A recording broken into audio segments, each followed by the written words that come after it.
తెలంగాణలో కొత్త గవర్నమెంట్ కొలువుషురు చేయంగానే అన్ని కార్పొరేషన్ చైర్మన్లు ఒకరి తర్వాత ఒకరు వరుస పెట్టి మరి రాజీనామాలు పంపిర్రు కదా.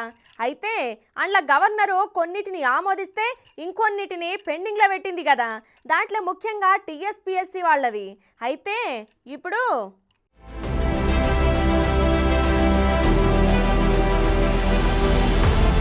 టీఎస్పీఎస్సీ చైర్మన్ అట్లనే అండ్లున్న సభ్యులందరి రాజీనామాలను గవర్నర్ తమిళసై సౌందరరాజన్ మేడం ఆమోదం తెలిపిందబ్బా. ఇక రాష్ట్రంలో కాంగ్రెస్ ప్రభుత్వం ఏర్పడ్డాక కొన్ని రోజులకు చైర్మన్ పదవికి జనార్దన్ రెడ్డి రాజీనామా చేయంగానే తర్వాత ఒకరి తర్వాత ఒకరు లైన్ కట్టిన సభ్యులు రాజీనామా రిజైన్ లెటర్లను గవర్నర్కు పంపించిర్రు.